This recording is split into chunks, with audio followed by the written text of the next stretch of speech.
There's a certain rhythm to nightfall in the quiet corners of America.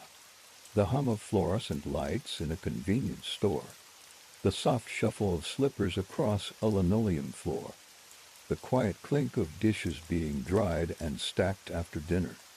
It's the kind of stillness that never makes headlines, a world of pay stubs, grocery lists, and neighbors who nod but don't ask questions. This is the atmosphere where our story begins. Not with sirens or screams, but with silence, with routine, with a man who looked like he belonged anywhere, and so no one ever asked where he'd been. In this world, anonymity wasn't a disguise. It was simply a way of life. Imagine yourself in a small Midwestern town in the late 1970s. The kind with a handful of churches, a few chain restaurants off the highway, and an aging hospital at the edge of town. In places like this, change is slow and people cling to habit like a kind of comfort. Most who live here grow up knowing who's who. They wave to the same mailman every morning. They visit the same pharmacy for cough syrup and conversation. At the Cincinnati Veterans Administration Medical Center, just across the river in Kentucky, Donald Harvey was known simply as Don. Quiet, efficient, polite. He was the kind of hospital worker who remembered your coffee order, who stayed late without complaint, who never raised his voice. His uniform was always clean. His notes always orderly.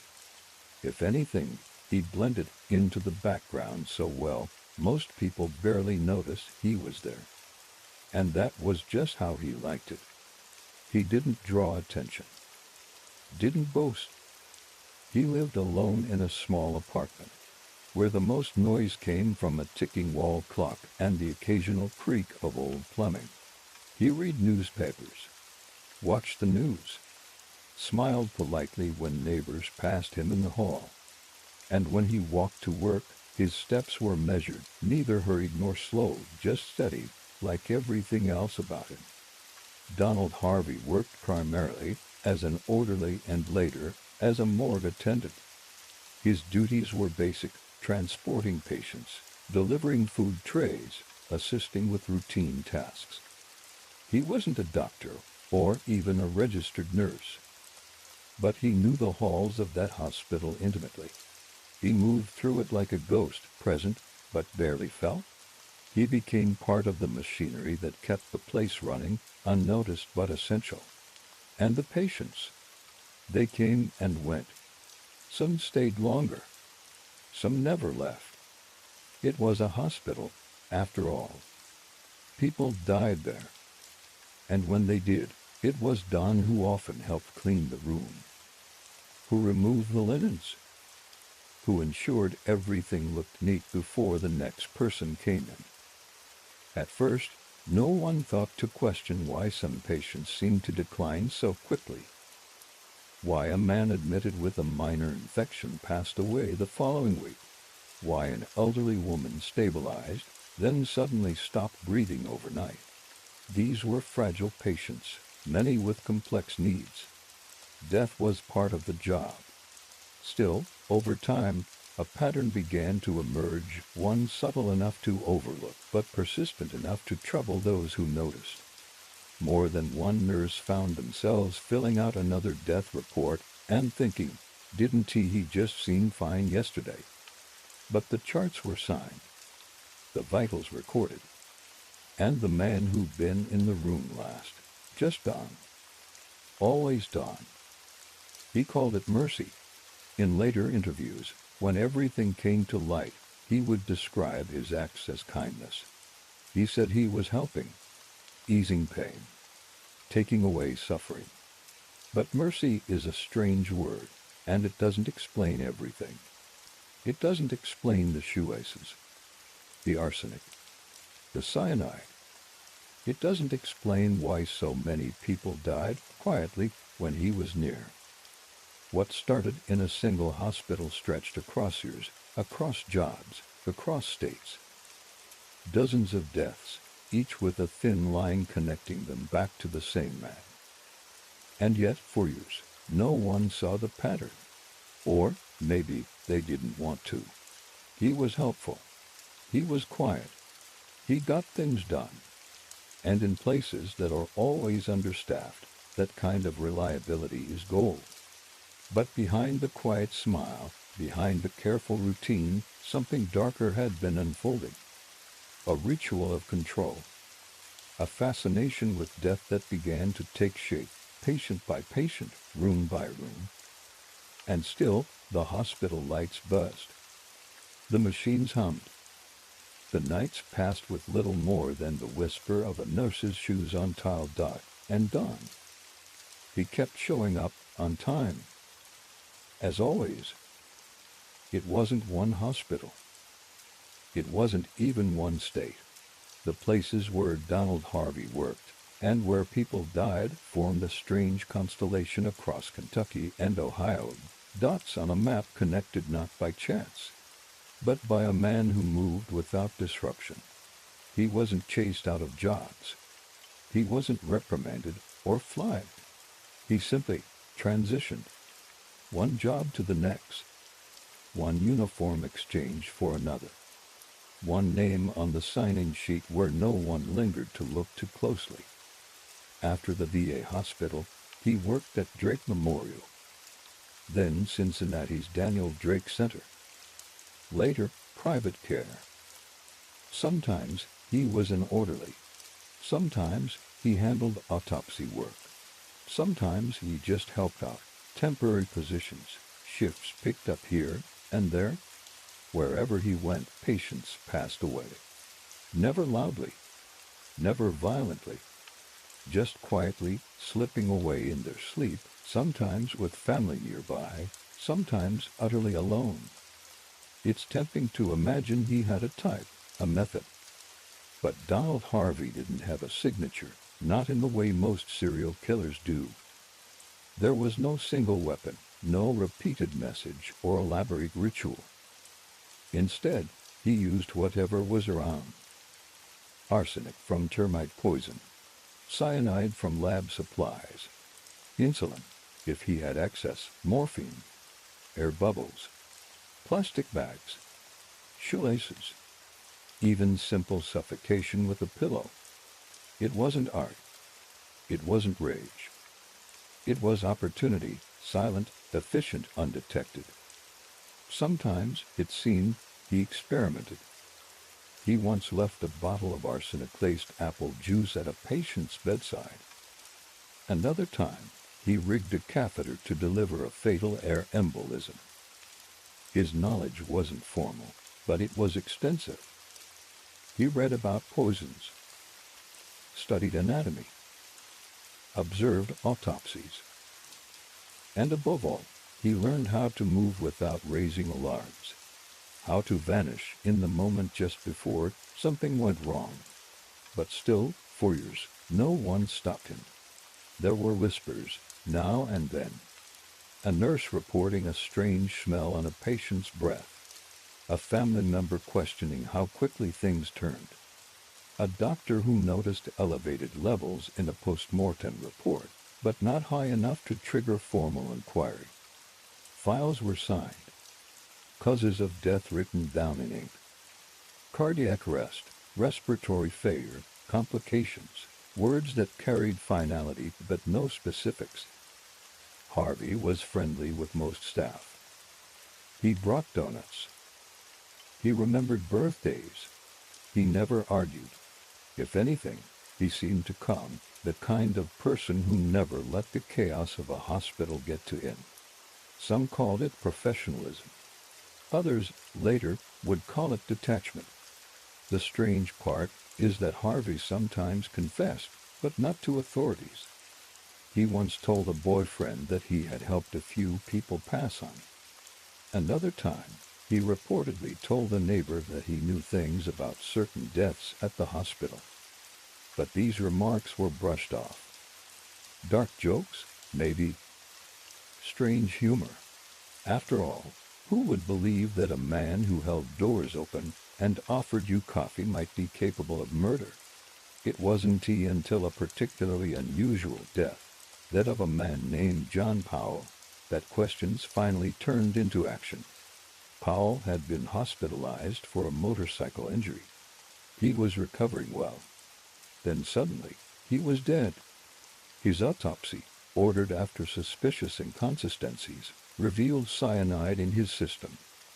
That was the crack. It led to questions. More autopsies.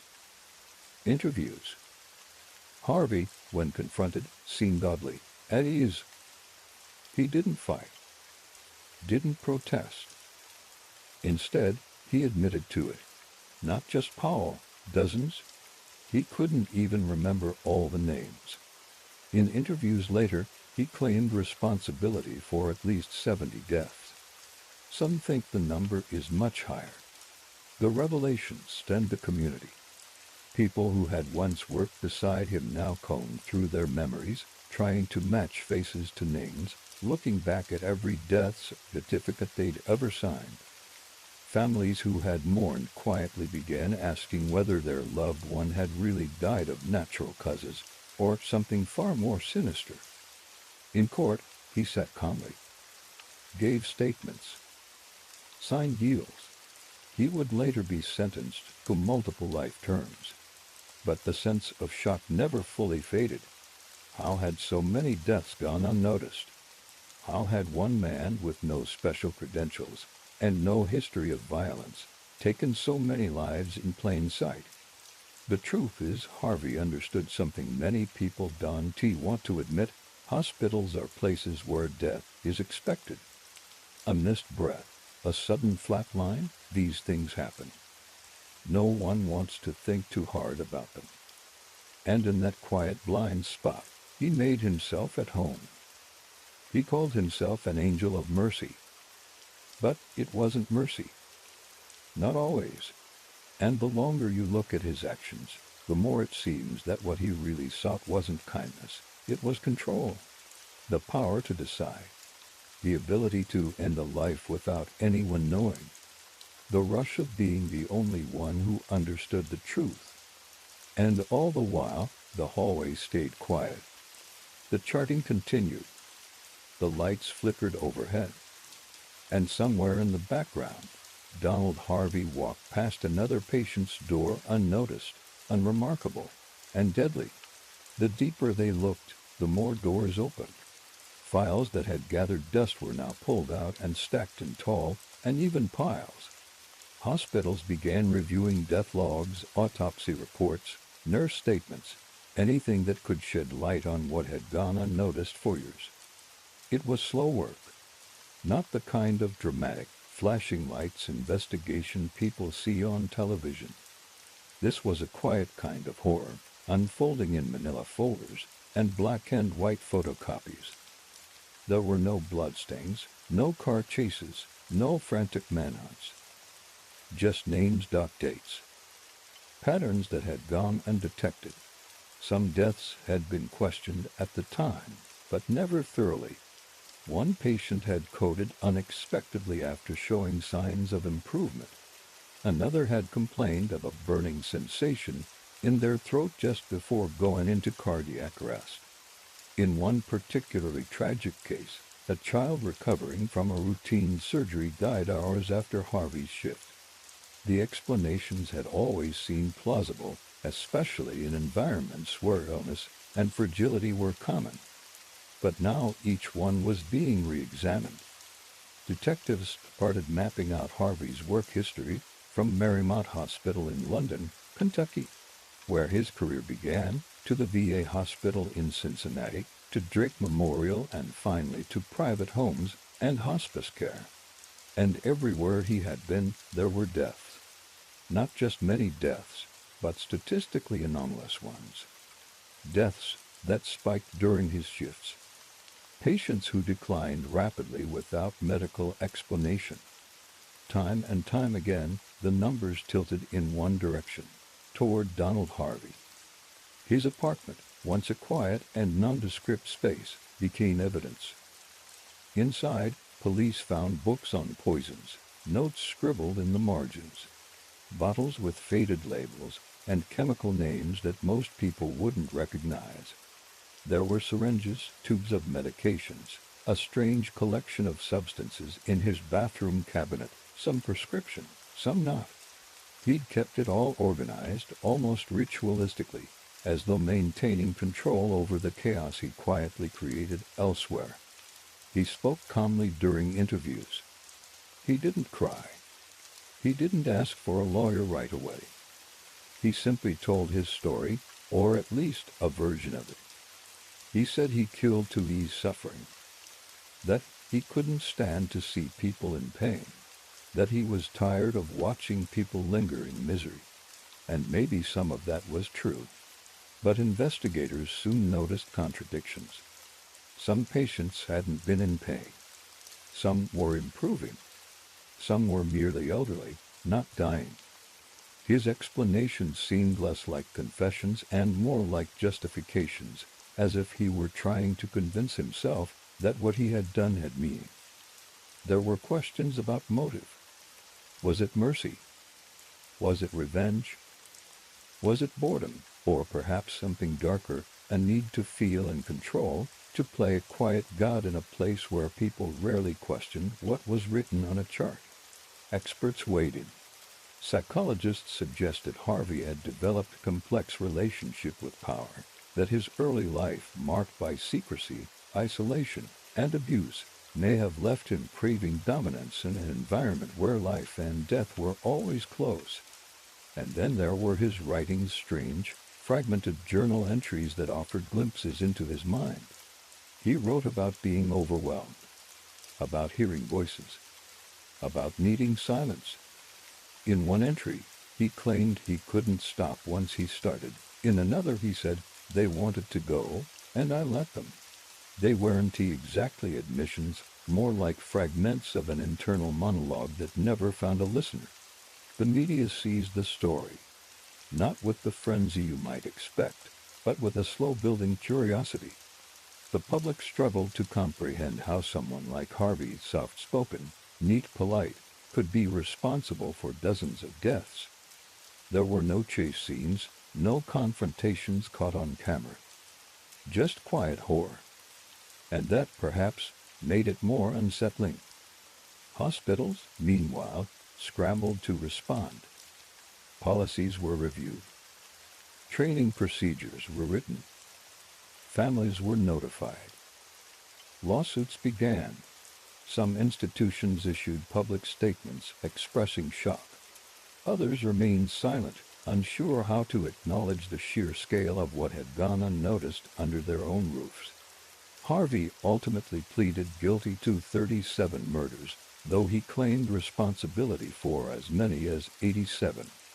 Some believe the true number could be over 100. Many deaths will never be confirmed, patients cremated, records lost, trails gone cold. And for each of those names, there was a family who would never know for certain what had happened. Their grief, already buried beneath layers of time and acceptance, was now laced with doubt and anger. And Harvey, he was sentenced to multiple life terms and sent to prison, where he lived quietly, just as he had outside. He spent his days reading, writing, rarely speaking to others. In 2017, he was attacked by another inmate. Days later, he died from his injuries. No fanfare. No final statement. Just another quiet death in a life defined by them. But the legacy he left behind wasn't just in body counts. It was in the systems that failed. In the deaths that passed without question. In the lingering realization that sometimes the most dangerous people are the ones no one notices. The ones who don't make a sound. And the hallways, as always, stayed quiet. The trial of Donald Harvey didn't arrive with sirens or camera crews. It unfolded in the subdued, clinical corridors of the Hamilton County courtroom, just across the river from the hospital where so many of the deaths had taken place.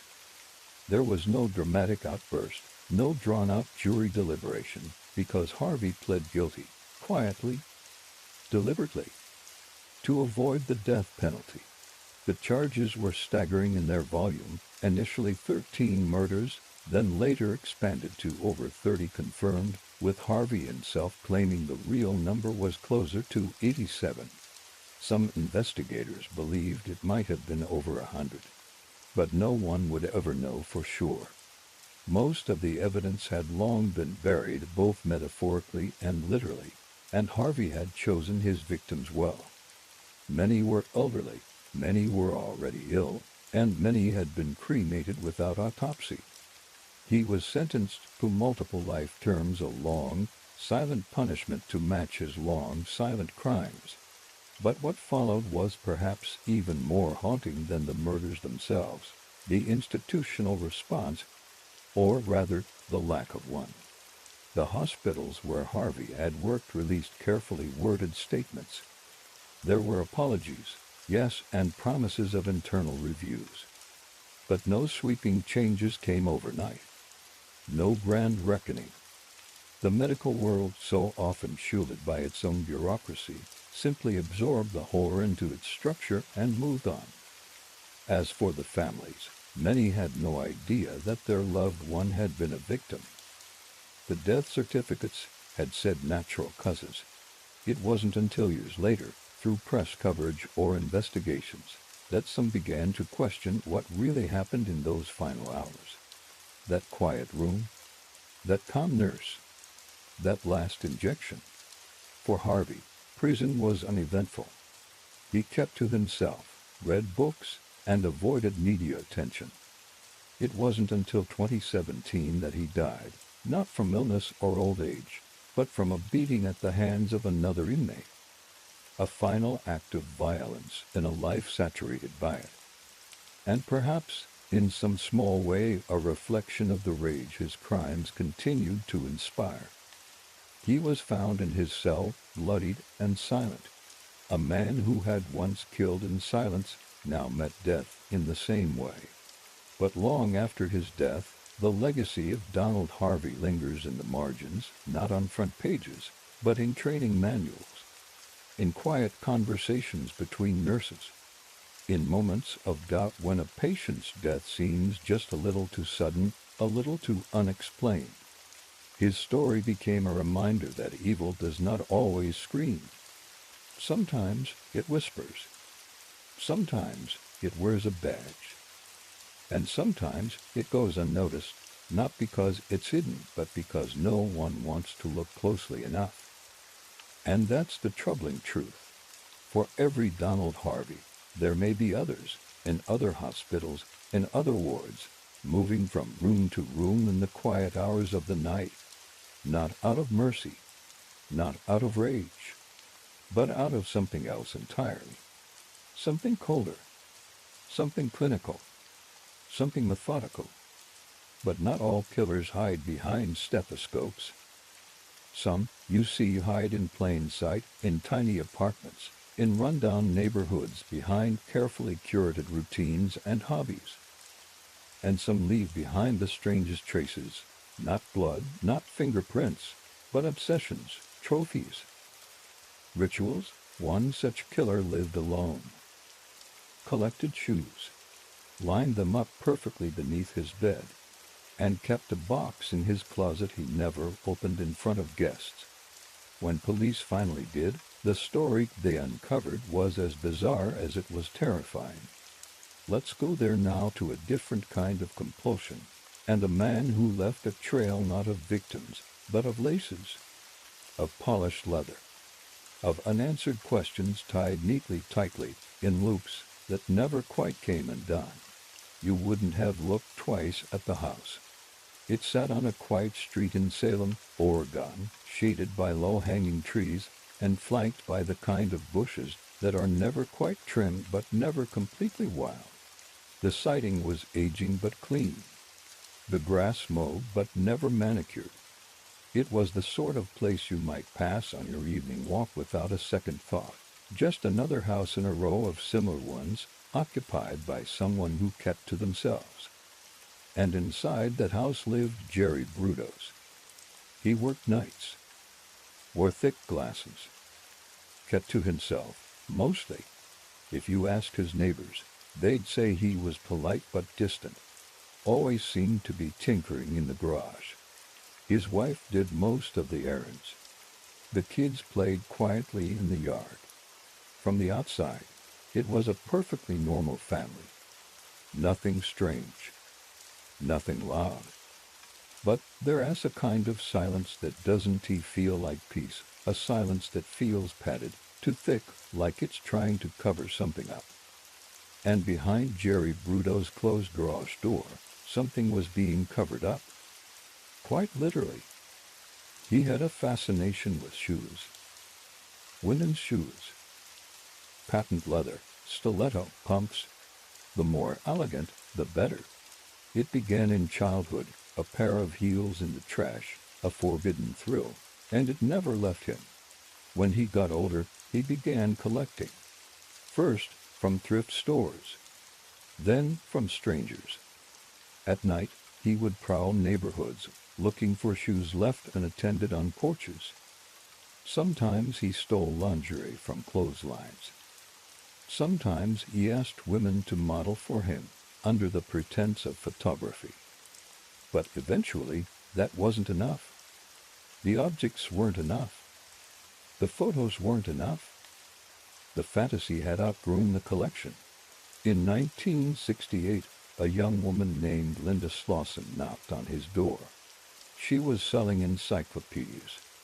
He invited her in, asked her to remove her shoes, said he'd buy a set if she'd model the pair she wore. She never walked back out. What happened next would later be described in court with clinical terms and hushed tones. She was killed, strangled. He took photos, kept her shoes. And then, disturbingly, he posed her body in ways that echoed fashion magazines. He was not in a frenzy. He was meticulous. Bruto's kept trophies. Not just shoes, but body parts. He stored them in freezers, preserved them with chemicals, and then he went back to his life, back to his wife, back to work. He even buried one of the bodies in the garage while his family slept a few feet away. The horror of it wasn't just in the acts, it was in how ordinary he seemed outside of them. He still paid bills, still mowed the lawn, still showed up for work. And no one suspected a thing. The police, at first, had little to go on. Women were disappearing, young brunette, similar builds, but there were no witnesses, no scenes of struggle. A few shoes turned up in odd places, a few persons. But Oregon, in the late 60s, didn't expect serial killers. Not in tidy neighborhoods. Not in garages with two bicycles and a neatly folded American flag in the corner. And yet, while the world kept turning, Bruto's kept hunting. His obsession, once private and suppressed, had fused completely with his violence. He didn't just kill. He collected, cataloged, posed. He had turned his victims into objects, not in rage, but in ritual. And in his mind, they weren't people at all. They were part of the display. When he was finally caught, it wasn't because of some grand forensic breakthrough. It was because he got sloppy.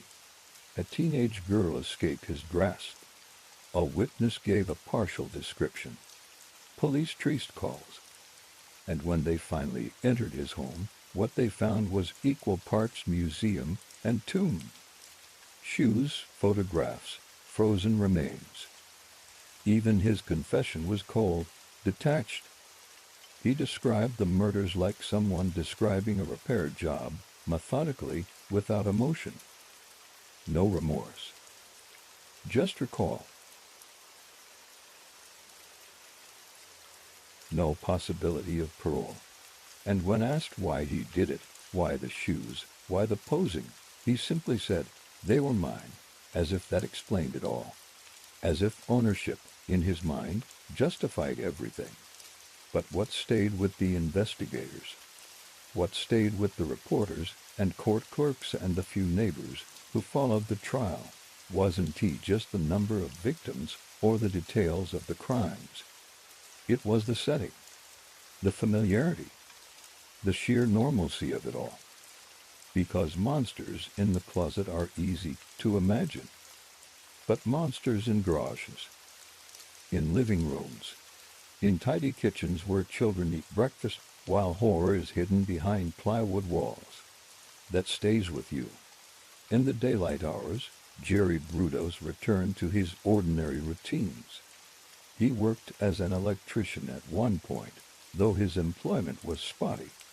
He was frequently out of work, often citing injuries or vague illnesses.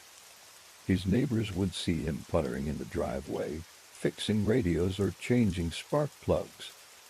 He seemed quiet, maybe a little odd, but no more than any other reclusive handyman trying to make ends meet. His wife didn't speak much about what went on inside the house. She cared for their children, ran errands, and, notably, was instructed not to enter the garage. Ever, Brudos had made that a rule, and she followed it. She didn't ask questions. Or if she did, she didn't voice them out loud. Behind that closed garage door, the contrast with his domestic life was staggering. He had built a workspace that mirrored his fantasies, not only as a shrine to his victims, but also a stage. He installed a pulley system to suspend bodies for photographs. He maintained lighting rigs and backdrops. His camera was always loaded. Each murder became part of a twisted photo series, each victim catalogued with eerie consistency. It wasn't random. It wasn't chaotic. It was composed. The details of how he disposed of the bodies varied. One woman was dismembered and discarded in the Willamette River. Another was kept for days, even weeks. There was no singular pattern in method, just in desire. He always took the shoes, always took photos, and always returned calmly to dinner with his family. The investigation, at least in its early stages, lagged behind his crimes. The state of forensic science in 1969 couldn't match fibers or DNA. Witness statements were all they had, and those were inconsistent. Some remembered seeing a man with a camera. Others mentioned a brown car. Police had no name, no leads.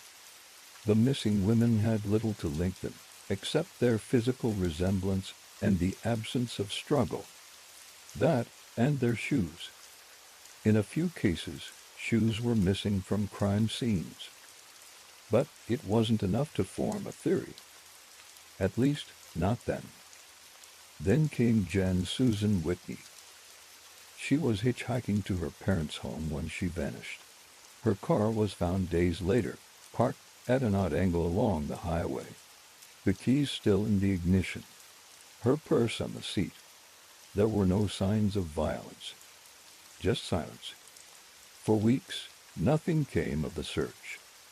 Until Brudos, growing bolder, invited a young girl to his garage. He told her he was a fashion photographer.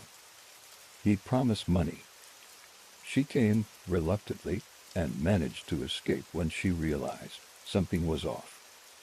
She told the police. She described the inside of the garage in alarming detail. That's when detectives got their first real lead. Brudos' name came up through DMV records and was quietly added to a list of persons of interest. They watched his house, noticed how little he laughed, noticed how his wife ran all the errands, how the curtains never moved. When they finally brought him in for questioning, he was conduct polite, cooperative up to a point.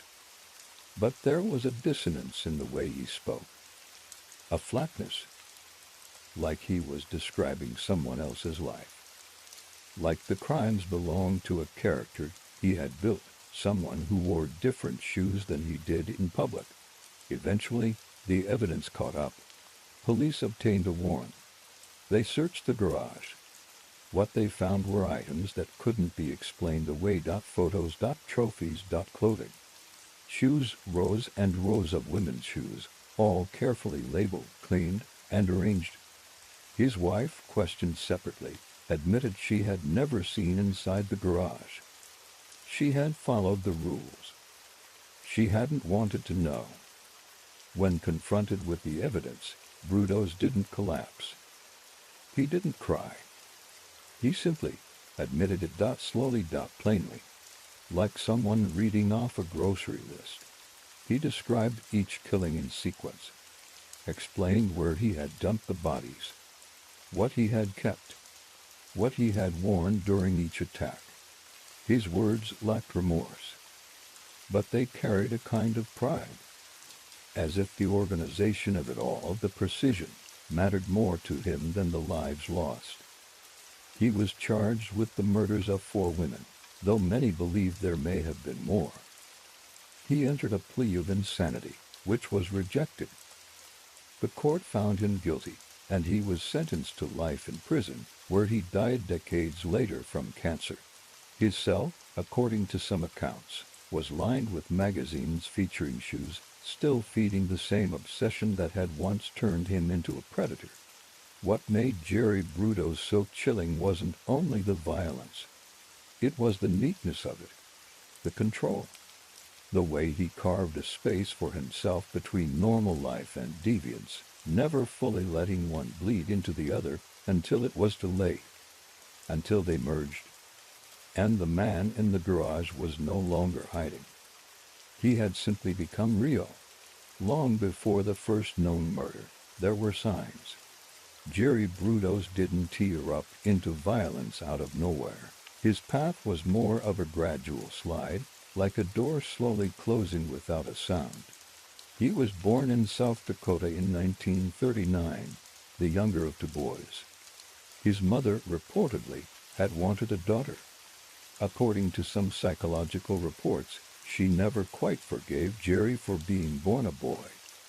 The relationship was cold, withholding. His father was distant and harsh. Brudos, from a young age, was isolated emotionally and socially. His earliest obsession with women's shoes began when he was just 5. He found a pair in a junkyard and brought them home. His mother scolded him, took the shoes away. But the image remained, and over the years, it deepened. He began stealing shoes from neighborhood girls, then underwear, then breaking into houses to find more. When he was caught, once at age 17, after assaulting a young girl and forcing her to undress at knife point, he was sent to a psychiatric hospital. There, doctors noted his intense fixation on domination and humiliation. He was diagnosed with schizophrenia. But after some months of treatment, he was released. There was no long-term supervision, no parole-style check-ins. He was just let go. He returned to school, graduated, and got married shortly after. His wife, Darky, was 17 when they married. She had no idea about his past. Brudos kept it hidden, or at least buried enough to pass. He set rules in their home early. Darky was not to enter the garage. She was to pose in lingerie for photographs, then immediately hand over the film without looking at the prints. She obeyed. She didn't ask. He said it was just for him, just a private thing. She said she believed him. Over the years, his obsessions escalated. When he wasn't able to fulfill them with fantasy, he turned to real-world substitutes. He began driving around at night, stalking women. He collected mannequins. Sometimes he stole them. Other times he bought them from department stores that were discarding old window displays. He dressed them, posed them, photographed them. But eventually, even that stopped being enough. What's chilling is how many people interacted with Brudos without ever suspecting a thing. His neighbors thought he was odd but harmless. He had children who were kept away from the garage. He attended local events. He wasn't a recluse in the traditional sense. He just compartmentalized. His violent world was kept in one box, the rest of his life in another. and he was careful, for a time, never to let them mix. The public reaction, once he was arrested, was one of stunned disbelief. Reporters struggled to reconcile the image of a quiet family man with the details of the crimes. The garage, they wrote, was like something out of a horror novel. And yet it had existed in an ordinary Oregon suburb, tucked behind a row of modest homes, across from a school. For years, hidden in plain sight, psychiatrists, after his arrest, re-evaluated Bruto's. They found him calm, even cooperative. But he had no remorse. He spoke about the murders with a technician's precision. When asked why he kept the shoes, he simply said he liked them. When asked why he posed the bodies, he said it helped him remember. He didn't weep. He didn't ask forgiveness. He didn't try to justify. In a way that made him even harder to understand. There's an unsettling quality to the case of Jerry Bruto's, not because it was loud or chaotic, but because it was so quiet. Because he functioned. Because he adapted. Because no one noticed. Or if they did, they never asked. The medical system had once labeled him dangerous, but then forgot. His family obeyed rules that should have raised red flags. His community looked away, and in that silence, he built a world of his own, one that only he could control. Even now, his name is often overshadowed by louder, more theatrical serial killers. He didn't write letters to the police. He didn't pose bodies in public. He didn't boast. He just collected, and waited, and killed quietly, again and again. In the final weeks before his eventual arrest, something about the killer's pattern began to falter. Where once he had chosen locations carefully quiet, predictable, obscured, he started taking more risks. One woman was taken just a few blocks from a police precinct. Another lived above a bustling laundromat. Her front door visible from the main street. The confidence, or carelessness, crept in gradually, but it was there, a subtle unraveling. The detectives watching the case unfold were exhausted. Dozens of statements, conflicting timelines, vague descriptions, none of it added up to something solid. They had pieces of a person, but not a face. Motives that danced just out of reach. And shoes. Always the shoes, removed, rearranged, sometimes missing entirely. By this point, the press had caught on. They gave the killer a nickname. The headlines grew bolder. The public more anxious. The kind of anxiety that doesn't make people scream, that makes them whisper. Meanwhile, across the city, a small detail slipped through the cracks. A discarded photograph from one of the scenes, buried in the evidence folder, showed an ashtray beside a shoe. That wasn't unusual in itself, but the ash still glowed faintly in the image. It meant the cigarette had been extinguished minutes, maybe seconds, before the police arrived, meaning the killer might have still been nearby, watching, close enough to observe, to listen. When they finally brought someone in, the name didn't send shockwaves. It didn't match any previous list of suspects, just a man who lived alone, worked in retail, and according to his landlord was particular about shoes. He never confessed, and the evidence, while suggestive, never became definitive. He faded quietly into a system that processed him without fanfare. No trial of the century, no final headline, just a sentence and silence. But not everyone forgot. The victims' families, of course, remembered every detail, every missing item, every unanswered question, and some detectives, long retired, still replayed the steps in their minds, still wondered how close they came, still wondered whether the man they arrested had truly been alone in that pattern, or if someone else had once walked beside him. Because sometimes it's not the violence itself that lingers. It's the ritual, the message behind the details, the way someone wants to be known, even if only through the things they leave behind. And that idea of a killer not just acting, but communicating brings us to another city, another time, and another boy. One who didn't just commit murder, but left behind words, notes, messages, even Christmas cards, not because he wanted to hide, but because he wanted to be remembered. Chicago in the 1940s was a city of heavy coats and thicker secrets. Smoke rose from factory stacks, burnt against the pale sky while streetcars rattled past faded billboards and department store windows. In winter, the snow mixed with soot, and the sidewalks turned the color of coal. People kept their heads down, collars up, moving fast through the wind tunnels between buildings. It was a place where stories spread fast, but trust moved slow. William Heirens was a 17-year-old with a clever face and careful hands. He lived with his parents in a modest apartment not far from the University of Chicago. On paper, he was the kind of boy who didn't cause trouble. He studied electrical engineering. He was smart too smart, some said.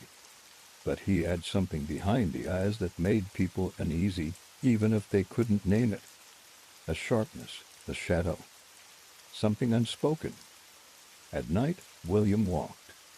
Long, strange walks through neighborhoods he didn't belong in. Sometimes he carried a toolkit. Sometimes a small satchel. He'd study locks, listen to radios through apartment walls. He'd crouch beneath windows and watch the soft flicker of evening routines. His mind, they'd later say, worked like a machine, always clicking, always calculating. But something inside him didn't just observe. It hungered. The first murder was brutal, but for a long time, it wasn't linked to anything. A woman named Josephine Ross was found in her apartment in June of 1945. Her throat had been slit. Dark hair splayed out like a fan across the pillow. The room had been ransacked, though nothing valuable was taken. At the time, police thought it was a robbery gone wrong. There were no witnesses, no signs of forced entry, and no suspects. 5 months later, another woman, Frances Brown, was found in a hotel-style rooming house a block from the Chicago Tribune building. This time, there was something left behind. On the wall, written in lipstick, were 9 words, "For heaven's sake, catch me before I kill more." It was the kind of message that never truly leaves a city. And then, 7 months later, something happened that no one would forget. A 6-year-old girl named Suzanne Dignan disappeared from her bedroom. Her window had been pried open, the screen discarded. Her parents were home just down the hall. They hadn't heard a thing. The ransom note came first strangely polite, asking for $20,000 in sequential bills. But the tone was off. The grammar too clean, too measured, almost rehearsed. The search lasted hours, then days. Eventually, parts of Suzanne were discovered in various sewer drains throughout the neighborhood. The details were horrific, but what made it worse was the precision. Whoever had done it hadn't acted in frenzy. They'd taken their time, used tools, planned. The newspapers called it sadistic. But behind closed doors, detectives whispered another word, clinical. The city spiraled. Doors were double locked. Children were walked to school in groups. The papers ran updates every morning. The lipstick message reappeared in stories tied now to Suzanne's case. The murders began to feel connected, though no one could say exactly how. No matching fingerprints. No clear motive. Just a pattern of coldness, of quiet planning, of something deeply wrong moving just beneath the surface. And somewhere, in the middle of it all, William Heirens continued with his routine. He attended lectures, took exams, smiled politely at neighbors, until one day in June 1946, He made a mistake, a small one, but enough. He was caught trying to break into an apartment. The police found him hiding in a bathroom, armed with a gun. What followed was a confession that changed several lives and ended 3 others. But even then, nothing about William Heirens felt chaotic. His answers were deliberate, his tone steady. When asked why he'd left that lipstick message, he just stared.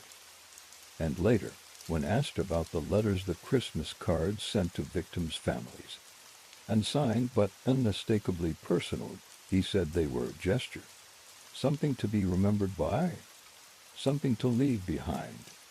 William Heirens had the kind of face that teachers remembered. Neatly combed hair, thin-rimmed glasses. He always sat straight in class, never interrupted, and could recite back equations faster than most adults. From the outside, he looked like any other bright kid from a working-class neighborhood, maybe a little shy, maybe a little distant, but nothing to be afraid of. But behind that polite veneer, something was quietly slipping out of place. He grew up in a small apartment with parents who were always working, his mother at a factory, his father fixing radios. Money was tight. Silence was tighter. From a young age, William learned to keep to himself. He read books about machines, dismantled clocks. He found comfort in patterns, in precision. The chaos of emotion didn't interest him. Logic did. But something shifted around the age of 13. He was caught stealing from a neighbor, then again from a grocery store. Each time, he offered a calm explanation. He wasn't angry. He wasn't desperate. He just wanted to see if he could. And when he did, it gave him a strange sense of control. By high school, William had developed a hobby that no one knew about. He called it prowling. He would dress in dark clothes, slip out after his parents were asleep, and walk for miles. Not to meet anyone. Not even to steal. Just to listen. To observe. He'd peer into windows. Memorize routines. And every now and then, he'd let himself in quietly, carefully, without leaving a trace. He never hurt anyone, not at first. He just watched. Took something small. A keepsake, a token. Something to prove that he'd been there. When he finally enrolled at the University of Chicago, it was considered a success story. A poor kid with top grades, moving into the world of science and possibility. But William didn't feel like he belonged there. The classrooms were cold, the other students confident in ways he couldn't mimic. He began to retreat again into his walks, his notebooks, his nighttime explorations, and in that quiet, something darker began to take root. After his arrest in 1946, the newspapers were ravenous. The lipstick killer, they called him. Long before any trial had begun, they splashed his photo across front pages, debated his guilt before evidence was even catalogued. But behind the headlines was a boy barely 17, terrified, confused, and under immense pressure. His interrogation lasted days. He wasn't allowed to sleep. He wasn't given a lawyer for much of it. And when he finally confessed, it was in pieces, half mumbled, half contradictory. Some would later argue that the confession was coerced. That William, exhausted and alone, said what they wanted to hear just to make it stop. Others believed the calmness of his words proved how dangerous he truly was. When asked about the crimes, he never wept, never yelled. He just looked down and answered. But the strangest part came after his conviction. Locked away in prison, William began sending letters. Not to lawyers, not to the press, but to the families of the victims. Not apologies, not confessions, just Christmas cards.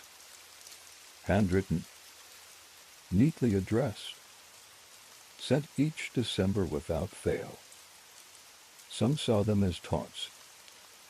Others thought it was a twisted form of penance, a ritual, a reminder.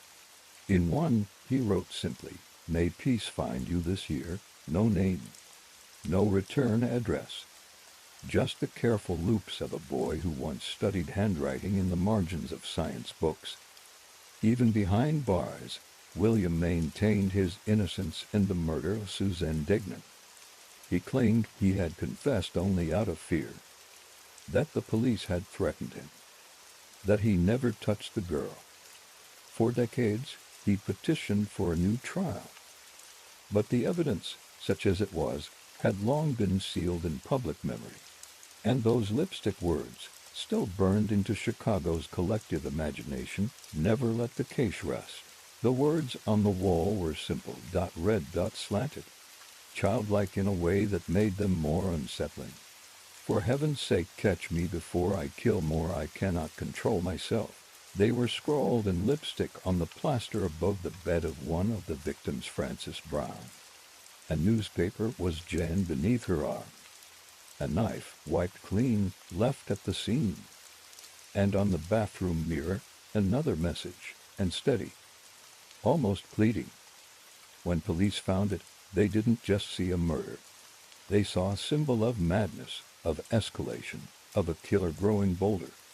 The city of Chicago had already endured one of its darkest decades, marked by gangland violence and economic collapse. But this was something different. This was personal, intimate, the kind of crime that felt like a whisper in your own home, like the walls weren't safe anymore. As the investigation deepened, so did the unease. 2 murders. Then a third. A little girl named Suzanne, taken from her bed in the middle of the night. Her dismembered body found hours later, scattered across neighborhood drains. The city recoiled in horror. Parents locked their doors in daylight. Children walked in groups. Police patrolled with heavier footsteps. And yet the leads were fragile. The evidence confusing. The lipstick writing didn't match William's handwriting, at least not clearly. The fingerprints found at the scenes were partial, smudged, inconclusive. There were witnesses, but they couldn't agree on descriptions. Some said the man they saw was tall. Others, average height. Blonde hair. Dark hair. A stranger. A neighbor. But William Heirens was already in custody by then, picked up after a failed burglary in a nearby neighborhood. Shot during the arrest, he was taken to a hospital, patched up, then questioned for nearly a week without rest. No one knew exactly how the interrogation unfolded. There were no recordings, just police notes. But what came out of it was a confession, long, meandering, sometimes inconsistent, but damning. Heirens said he had an alter ego named George Merman, a name the press clung to. A split personality, perhaps. A mental break. But when asked later, William said he made up George under pressure. Something to fill in the blanks they demanded. Something to stop the endless hours of questions. Experts were called in. Psychiatrists, analysts. Some believed he suffered from severe dissociation. Others said he was fully aware. The debate played out not just in courtrooms, but in living rooms across Chicago. People argued about his guilt over breakfast. Teachers paused classes to discuss the trial. Even years later, students would remember the fear of that time, not just of the crimes, but of how easily someone could be pulled into their shadow. Meanwhile, in prison, William studied. He earned degrees. He painted. He became something of a mystery himself. Not quite villain. Not quite victim. Some guards described him as polite, quiet, focused. Other inmates said he kept to himself, never caused trouble. A man living in the margin between guilt and myth. Journalists would interview him from time to time, always asking the same questions. Did you kill them? Why did you write that message? What about Suzanne? And always the same response, no, I didn't. I was a thief, not a killer. I confessed because I had no choice. I was just a scared kid. But the lipstick message never faded. It became part of the city's lore, a chilling detail in textbooks, a trivia question in crime shows, a symbol of something that didn't sit quite right. Because whether or not William Heirens was the killer, the crimes themselves had taken on a shape of their own, larger than evidence, heavier than memory. Chicago had moved on, but not really. Not all the way. In quiet corners of the city, some still remembered the way that winter felt in 1946. Cold in a way that had nothing to do with weather. By the early 1950s, the name William Heirens had become more than a headline. It had turned into a kind of shorthand whispered in schoolyards and dinner tables as a reminder of how evil could hide bathe in neat haircuts and polite smiles. But while the public moved on, building its memory of him out of newspaper clippings and courtroom sketches, Heirens remained in the shadows, not just behind bars but behind layers of silence, contradiction, and discomfort. His confession was never fully trusted, not even by the detectives who recorded it. Too many inconsistencies, too much fatigue, too many gaps in logic that couldn't quite be explained away, no matter how tidy the court record made it all seem. He spent the next several decades in prison. The first years passed in a kind of suspended fog, dull routines, whispered rumors, a sense among other inmates that his name carried a strange weight. Some believed he was guilty. Others thought he was a fall guy, too intelligent, too strange, too unlucky. The cell he was given wasn't remarkable. A cot, a steel toilet, a slit of a window that barely let in light. But he filled it with books, newspapers, journals. He started teaching other prisoners how to read, began writing his own appeals. And somewhere in the slow erosion of time, he became something different. Not the boy genius who turned to martyr, not the cartoon villain the papers had drawn, but something in between, a man suspended in a version of himself that no longer existed anywhere outside the prison walls. By the 1980s, Heirens had become a strange fixture in the Illinois prison system. He'd aged. His body had begun to fail him. Diabetes, circulatory problems, vision loss. But he never stopped maintaining his innocence. Not completely. Not entirely.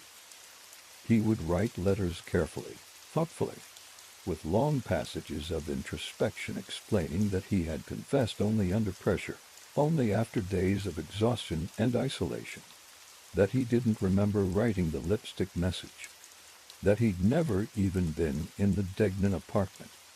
There were attempts to reopen the case. Legal groups, journalists, amateur sleuths with stacks of FOIA requests. Some found evidence that had never been properly disclosed.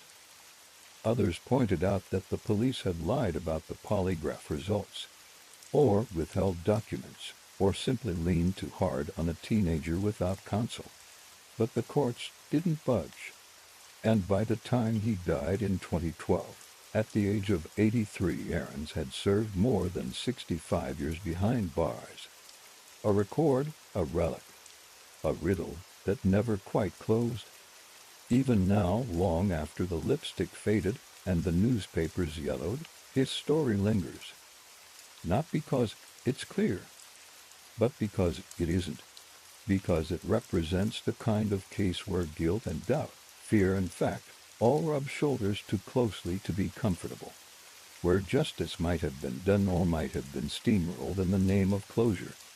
And then, as we step away from the Chicago of the 1940s and its flickering neon and hard shadows, we cross the Atlantic to a different city, a different decade, but an eerily familiar story.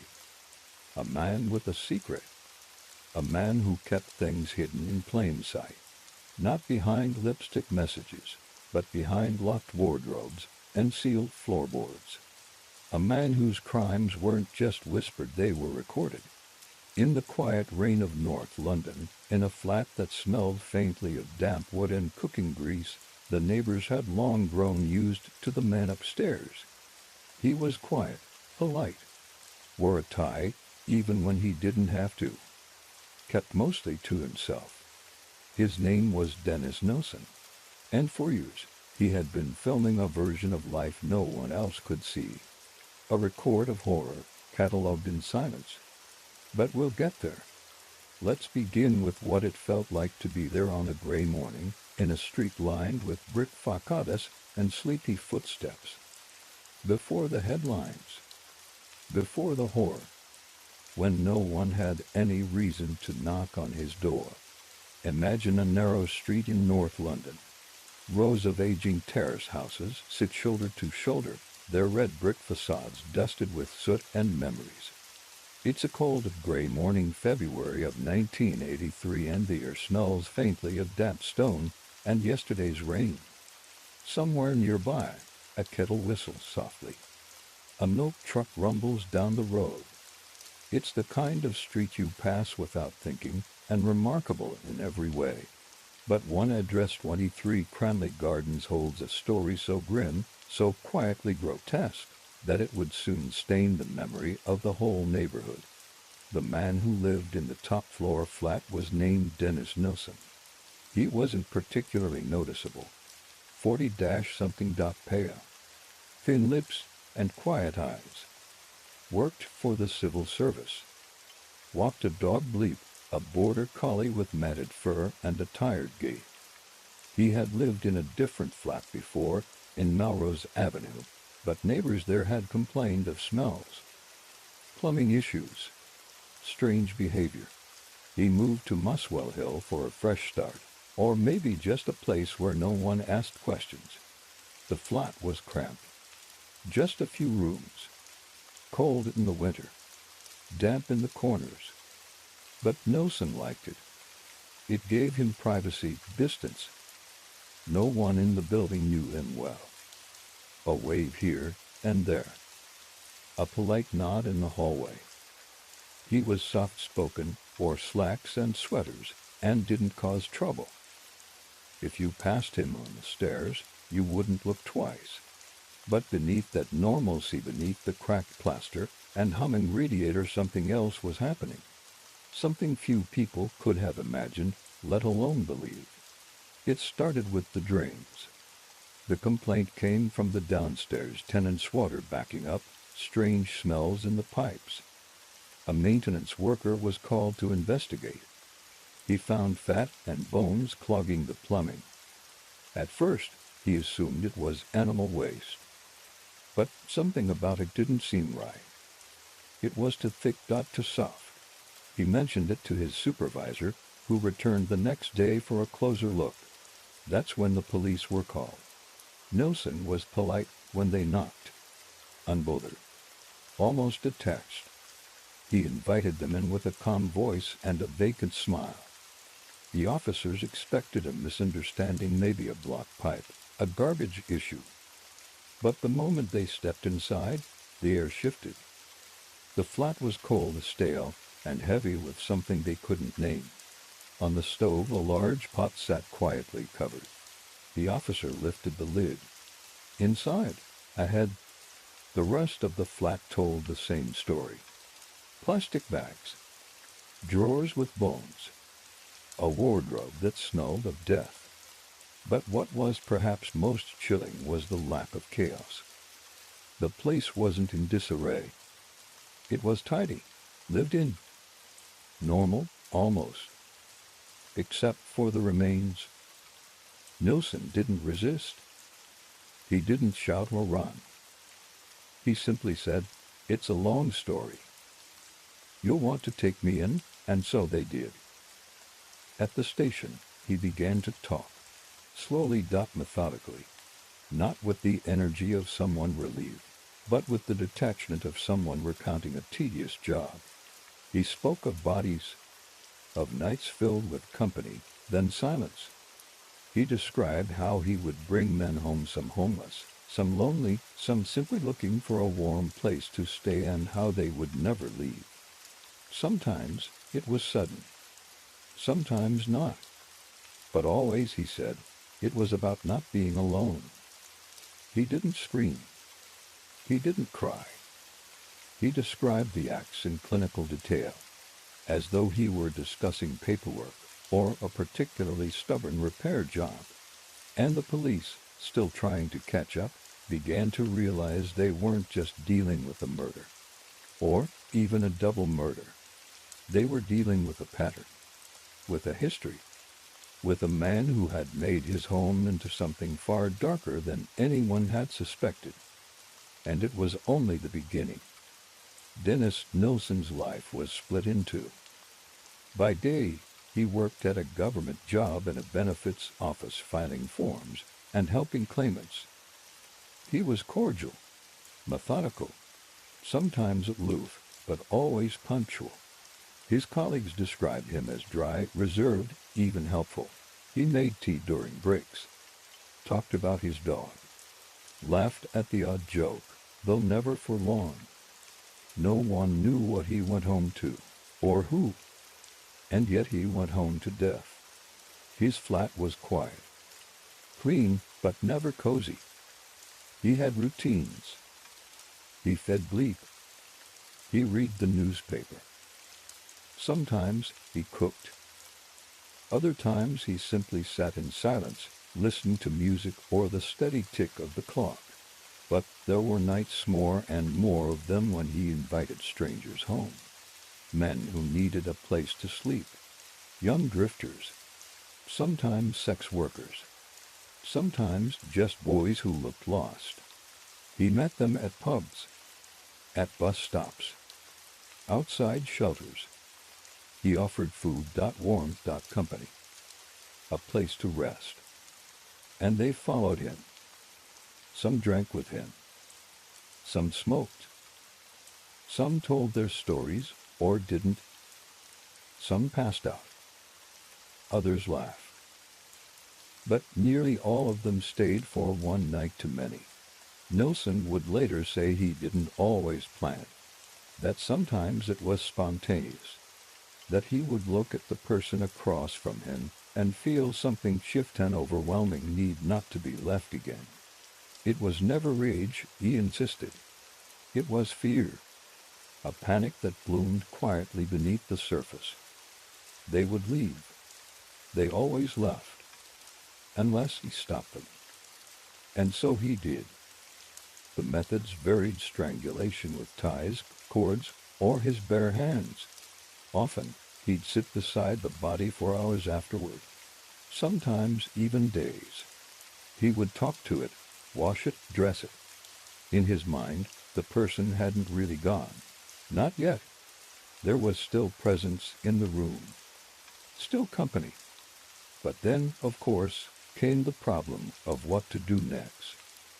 His earlier flat in Melrose Avenue had a garden, and there the dismemberment began, quietly, in the night, with care and horrifying precision. He would burn pieces in bonfires, sometimes bury fragments beneath paving stones. At times, he claimed, he even talked to the bones. In Cranley Gardens, without a garden to conceal things, the problem became plumbing, the bath, the sink, the pipes beneath the floorboards. And slowly, the system backed up, not just with water, but with something else, something that wouldn't stay buried. Nilsen tried to carry on as if nothing was wrong. He shaved. He dressed. He walked bleep in the morning. The neighbors began to notice strange smells. Complaints were made. But still he went to work, wrote letters, read books, as if his life had become an impossible balance between civility and horror. What disturbed investigators most wasn't just the scale of it, though that was staggering. It was the way he lived among it. Ate meals, listened to the radio. Slept. And recorded. Yes, recorded. Though not in the way one might think. Nilsen didn't use a camera. He didn't keep tapes or photos. But he did write. Pages and pages. Diaries, he called them. Confessions, really. A catalogue of details: what was said, what was eaten, what was worn, what was done. Dates, names when he remembered. Sometimes sketches. Sometimes fantasies. He wrote not for guilt, not even to explain, but because he needed the record. Because without it, the company faded. The memory slipped. And that he couldn't bear. The police, when they finally read them, found themselves inside his head. Inside the rooms, the acts, the aftermath. They learned that the number of victims wasn't 2 or 3 or even 5. It was at least 12, possibly 15, maybe more. Most were never identified. Too little remained. Too much time had passed. Some families never even knew to grieve. Their sons, brothers, friends missing, persons lost in the shuffle of cities and decades. Only a few were ever claimed, their names stitched back into the narrative, however painfully. And as for Nilsen, he described it all without sorrow, without urgency, with the calm of a man reciting the steps of a long-practiced routine. He spoke for hours, days even, willingly, almost eagerly, and when asked why, he simply said, "I wanted someone to know." He wanted someone to remember what he had done, and someone would. It didn't start with screams, or a body discovered in a park. It didn't begin with panic or patrols. It began, like so many unravelings, with plumbing. In early 1983, tenants at 23 Cranley Gardens had grown tired of the smell. Not the occasional whiff of mildew or damp carpet, but something heavier, thicker. A rot that seemed to rise from the floors and linger in the drains. The water in their sinks drained slowly, if at all. And the air in the bathroom felt dense. Off. One tenant, in particular, a man named Michael, was especially fed up. He filed complaints, spoke to the landlord. A plumber was finally called. And on a gray February morning, he crouched beneath the building with his tools, lifted a drain cover, and recoiled. What he found was not hair or grease or household debris. What he found looked very much like flesh. Small, pale fragments. And further down, what appeared to be bones. The plumber said nothing at first. He closed the lid. Left. Returned later with another man, a supervisor, who took one look and called the police. It was a strange crime scene. There was no blood spattered, no shattered windows, no footprints in the mud. Just a dream quietly whispering a secret it had been forced to carry. Officers arrived that evening. They knocked on the door of flat 23C Dennis Nilsen's flat. He answered, calm as always. Thin. Polite. Slightly amused. When asked about the blockage, he nodded. "There's more in the cupboard," he said, gesturing toward the kitchen. "I suppose you'll want to see that too." Inside, wrapped in plastic bags, were remains. In the fridge. Under the sink. In drawers. There was no panic. No chase. Nilsen didn't protest. He didn't run. He sat down and began to talk. And he didn't stop. In the hours that followed, Dennis Nilsen confessed to murders, at least 15 of them, he said. Maybe more.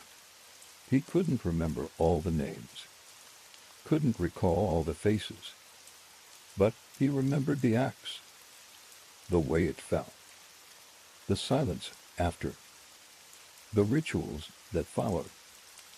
He told them about Melrose Avenue. About the bonfires. About the bathtub. About the pipes.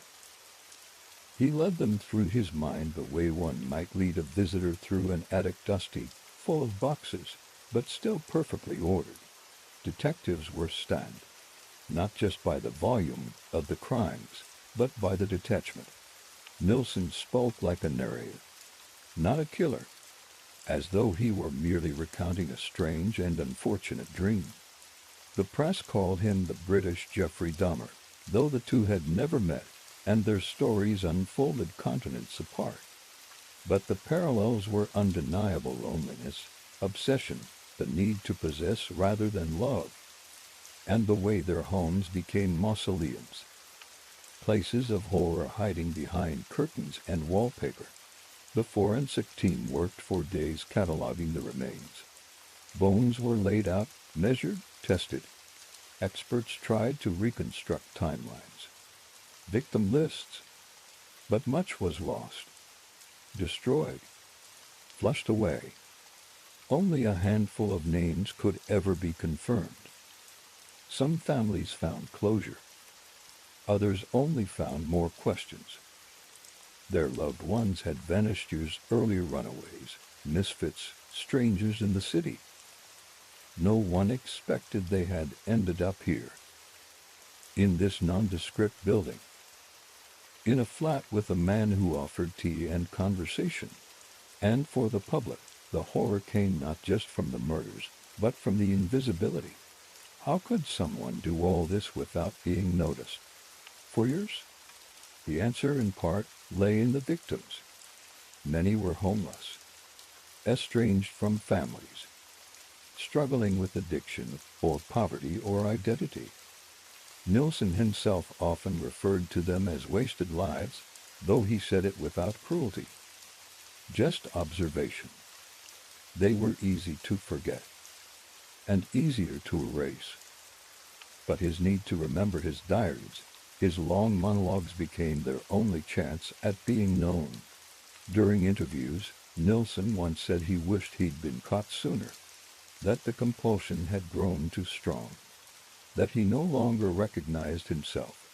But those words, like so many he spoke, seemed rehearsed, performed, a way to control the story even after losing control of everything else. What remained undeniable was this: 15 lives had ended quietly behind locked doors. Not in a frenzy, not in spectacle, but in isolation. And the only reason the world knew at all was because the Drains had finally refused to keep the secret. And Dennis Nilsen, in his own quiet way, had kept records, memories, rituals, confessions, not to warn anyone, not to unburden himself, but simply so the silence wouldn't feel so absolute. And now, it no longer was. The trial of Dennis Nilsen began in late October 1983. By then, the initial horror had settled into a kind of uneasy anticipation. Those who had followed the news from the beginning knew that what was coming would be both necessary and difficult. Nilsen's confession, given freely and in chilling detail, had already laid the groundwork. Now the court would attempt to assign punishment, and perhaps meaning, to something that defied ordinary logic. The courtroom was guarded, but not overcrowded. This wasn't the kind of case that drew screaming crowds of protesters outside the building. It was quieter than that. Londoners, still unsettled by the revelations, preferred to keep their distance, reading updates in the paper, lowering their voices when his name came up in conversation. Journalists described Nilsen's demeanor in court as detached, even bored. He often stared into the distance while the charges were read, or made small corrections when the facts were slightly off. He had pleaded not guilty by reason of diminished responsibility. His defense argued that he suffered from a personality disorder, that his actions, while horrific, stemmed from an inability to fully grasp the weight of what he'd done. The prosecution disagreed. They portrayed him as calculating, selective, and in control. The details of how he lured young men into his home, how he planned around paydays and disappearance windows, told a story of grim intent not chaotic madness. Over the course of the trial, jurors heard about the state of the flat, the bodies found in bags and cupboards, and the plumbing that ultimately exposed him. They listened to tapes of his own recollections, cold, meticulous, almost academic in tone. One psychologist described him as highly intelligent, socially withdrawn, and pathologically narcissistic. Another said he exhibited signs of a dissociative state. But in the end, the jury was not convinced of insanity. They found him guilty on 6 counts of murder, and he was sentenced to life in prison, with a recommendation that he never be released. In the weeks that followed, the public tried to resume normal life, but the aftertaste lingered. Nilsen had given no clear motive, no ideology, no religious belief, no trigger event. There was no traumatic childhood testimony that explained everything. Only a suggestion of deep loneliness and an obsessive need for control. The men he killed were often those society had already overlooked: drifters, hitchhikers, the unemployed, the addicted. The ease with which they disappeared, and the slowness of the system to notice, raised quiet questions about how many more had slipped through the cracks, with or without someone like Nilsen to hasten their end. Years later, in prison, Nilsen continued to write diaries, essays, even a memoir, which was never published in full. He died in 2018, largely forgotten outside of true crime circles and forensic textbooks. But the flat on Melrose Avenue, though renovated and sold multiple times, still sits beneath a shadow for those who know its history. The street outside remains quiet, and most passers-by wouldn't guess what once happened behind those ordinary walls. But even now, if you listen closely to some of the early audio recordings recovered during the investigation, if you hear the faint echo of his voice explaining what he did, how he did it, and how he rationalized it, you might begin to understand something unsettling. That there are people who can describe their crimes in the same tone you or I might use to describe a morning routine. And that perhaps, buried deep beneath civility and order, are pockets of human behavior so cold, so detached, that language barely covers it. And while Nilsen's name still floats through the annals of criminal psychology, he was not the first to treat murder as a methodical ritual, nor the first to believe that by hiding bodies, he could also bury the guilt. A few decades earlier, across the sea, a very different man with a very similar philosophy would shock England once again. A man who smiled politely, wore suits, and promised financial safety to those who trusted him. A man who offered tea and polite conversation, then dissolved his victims in acid. His name was John George Haigh, but newspapers would come to know him by another title, the Acid Bath Killer. And his story, well, that begins in a quiet little workshop in Sussex. John George Haigh was not the kind of man you'd cross the street to avoid. In fact, if you passed him on a chilly London morning in the late 1940s, you might have nodded politely. He wore a tie, often a well-tailored suit, and carried himself with the air of someone perpetually on his way to finalize some respectable business. His hair was slicked neatly back, his mustache thin and careful. He was soft-spoken, courteous, charming, even in the reserved British way. Not flashy, but composed, confident. He knew people, names, connections, how to smile just long enough. He kept a small workshop in Sussex, rented under a false name. From the outside, it looked perfectly ordinary, a dim, unmarked building tucked along a service alley. Inside, the smell was chemical, almost medicinal. There were drums, rubber gloves, bottles of sulfuric acid, and metal containers. He called it his workspace. Told landlords he tinkered with inventions, cleaned machinery, tested solutions for patents that never quite materialized. He paid rent in cash, was never late, didn't invite visitors, didn't make noise. Haigh's crimes wouldn't begin with murder, not exactly. They began with forgery, theft, impersonation. He'd had brushes with the law long before the killings started. Petty fraud, passing bad checks, misrepresenting himself as a solicitor. He was clever and smooth, with a preference for confidence tricks that depended on the gullibility or desperation of others. But by the early 1940s, after serving time in prison, Haigh came to believe that theft alone wasn't enough. Not secure enough. Not foolproof. And more importantly, he believed he'd discovered a loophole: no body, no crime. He claimed later that he got the idea from a French murder case. The body had been dissolved in acid. Haigh became obsessed with the idea not just as a way to hide evidence, but as a kind of macabre solution to a practical problem. He could eliminate witnesses and remove physical proof at the same time. It was, in his mind, a clean crime. In 1944, he tested the theory for the first time. The victim was a man he'd befriended, someone he'd done work for, William McSwan, the son of a former employer. Haigh invited him over, shared a few drinks, and then struck him with a blunt object. The death, he said, was quick, methodical. He placed the body in a large drum and poured in concentrated sulfuric acid. The reaction was violent at first: fumes, heat, and a smell so bitter it hung in the air for days. But within hours, the remains had reduced to an unrecognizable sludge. He dumped what was left down a manhole behind the building. The McSwans were reported missing, but the police found nothing unusual.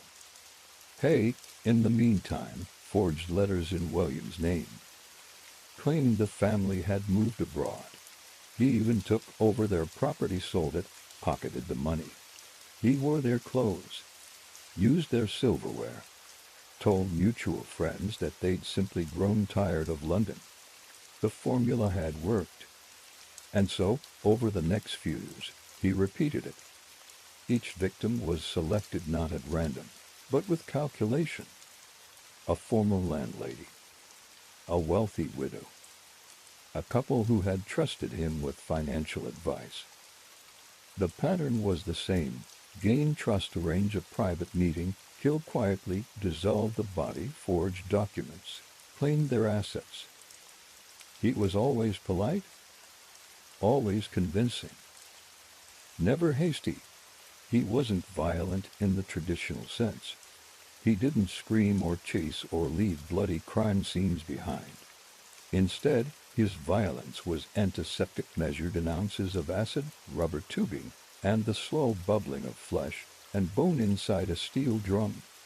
And through it all, he kept up appearances, dined in modest restaurants, attended church, flirted with secretaries, rented nicer suits, spoke of investments and opportunities and occasionally science. He told acquaintances he was working on a new kind of fuel additive. He was just waiting on a patent. But beneath that calm exterior, the drums were piling up. Haigh had a fascination with the chemical process of death, not just its practicality, but its erasure. He liked the idea that the human body, so permanent in life, could be reduced to nothing with the right application of science.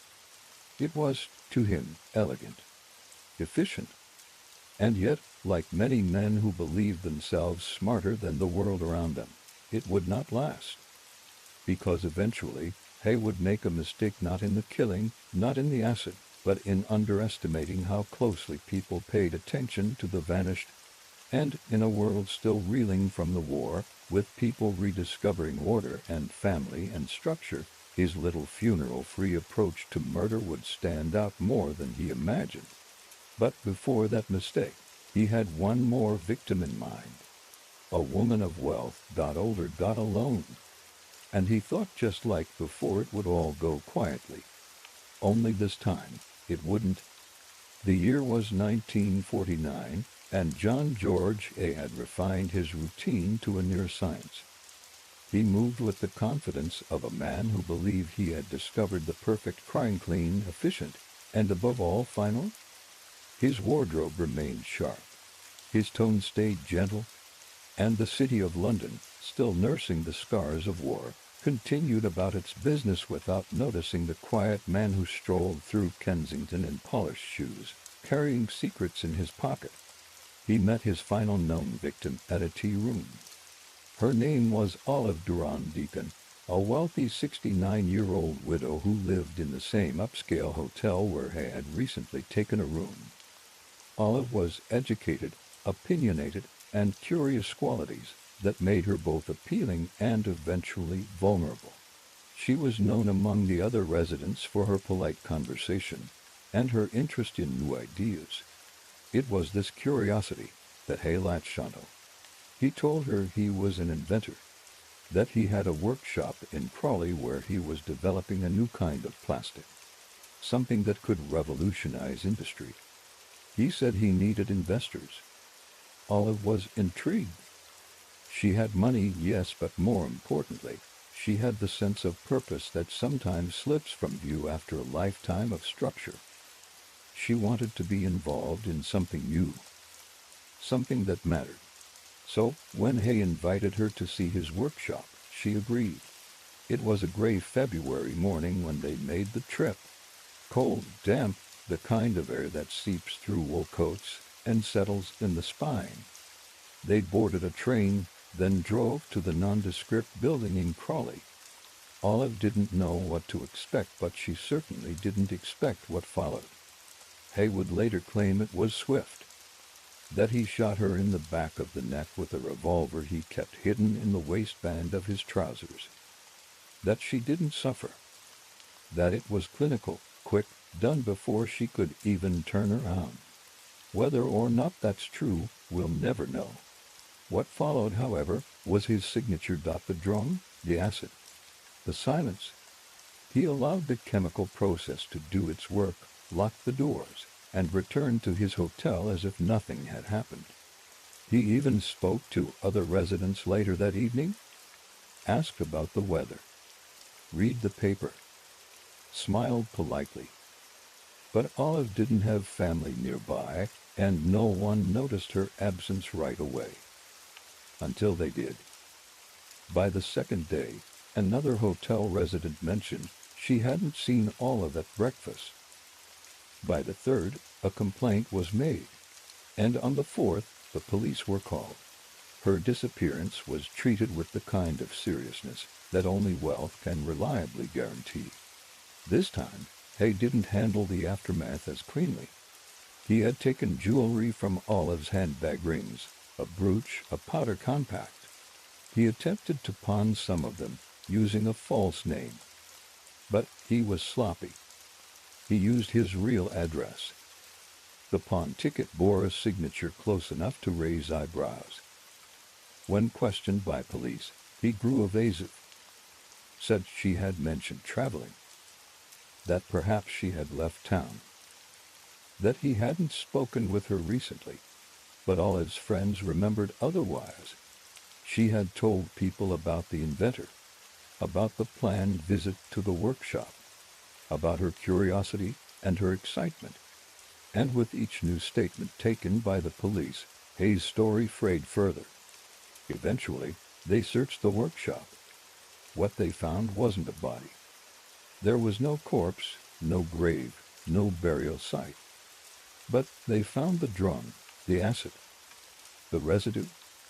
Forensic analysis, rudimentary by today's standards, revealed human fat, a piece of a denture, gallstones, a handbag clasp. It was enough. Haigh was arrested shortly after, and in custody he confessed, not just to Olive's murder, but to several others, the McSwans, the Hendersons. He described his methods in cold, precise terms. He didn't seem remorseful. If anything, he appeared proud of the cleanliness of his process, proud of the innovation. He told police again and again, you can't prove murder without a body, but they could. And they did. At his trial, the prosecution didn't need a corpse. They had the forensic traces, the confessions, the timelines, the property transfers, the pawn tickets, and they had Haigh himself, a man whose confidence, once his strongest weapon, became the rope round his neck. He tried to plead insanity, claiming dreams of blood and religious visions. But the jury didn't believe him. They saw a fraudster, a thief, a man who'd murdered not for pleasure or passion, but for convenience, for money. He was found guilty in July of 1949, sentenced to death, and hanged at Wandsworth Prison that August. His final request was for a cup of tea, and when asked by reporters for any final words, he simply replied, "It's all been very interesting," and perhaps, in his mind, it was. But for the people he left behind, those erased in acid, remembered only in pawn slips and residue, there was nothing interesting about it. Just loss, just silence, just the kind of story that stays with you not because it screams, but because it whispers. By the time 1948 turned to 1949, John George Haigh had developed a formula, not just chemical, but procedural. His crimes had a methodical rhythm: lure, kill, drain, dissolve. It was clinical, at least in his own mind. Calculated, predictable, almost sterile. And for a while, it seemed to work. The drums were key. Big, heavy industrial steel barrels. He'd acquired them with quiet persistence, sourcing them from various suppliers, always paying in cash, always avoiding attention. They sat in his workshop like silent accomplices, unassuming to anyone who passed by, but central to everything he was doing inside. When authorities eventually stepped into the space, the first thing they noticed was the smell, not rotten, not exactly, but sharp, chemical, lingering, the kind of scent that clung to fabric and turned in the stomach. There were stains on the floor, dark, uneven, patches where concrete looked scorched, like something had burned there long ago and tried to vanish. The forensic capabilities of post-war Britain were limited, but they were not primitive. Investigators began to take samples from the sludge remaining in the drums. They scraped along the seams, collected residue from the walls, and sent it off to a lab. It took time. There was no rapid turnaround. Days passed, then weeks. Haigh, meanwhile, believed he was safe. He thought he had dissolved not just the bodies, but the very concept of evidence. No corpse, no crime. That was the logic he clung to. It had a kind of cruel, mechanical simplicity. But what he hadn't accounted for was the resilience of human remains, even under chemical assault. Bones degraded slowly. Teeth resisted dissolution. And inside the drums, amid the mark and chemical soup, fragments were found, part of a denture, gallstones, a small piece of human foot. Each tiny remnant told a larger story. And the illusion of the perfect disposal unraveled. Investigators also turned to his finances. Haigh had stolen not just lives, but property, jewelry, bonds, suits, furniture. He'd forged signatures and sold belongings. And unlike the remains of his victims, the paper trail had not been so easily erased. Bank statements, pawn records, checks, these began to build a case that didn't require a single intact body to prove murder. Motive, opportunity, and now increasingly, physical evidence. Perhaps the most chilling element wasn't what Haigh did, but how calmly he spoke about it. During interviews, he offered details not under pressure, but casually, as if discussing home repairs or recipes. He talked about the acid baths in matter-of-fact tones, about measurements, about quantities. He seemed more interested in the science than in the people. When asked about remorse, he'd often shrug. They were already dead, he once said. What did it matter? Psychologists were brought in. They questioned him, trying to make sense of his detachment. Some saw narcissism. Others suspected a deeper pathology, not just a desire to kill, but a thrill in the removal, in becoming, in a way, invisible. To kill without trace, to make the dead vanish utterly, that was the game he played. And for a time, he believed he was winning. The acid drums had seemed like the perfect answer. But human remains, like human stories, resist disappearance.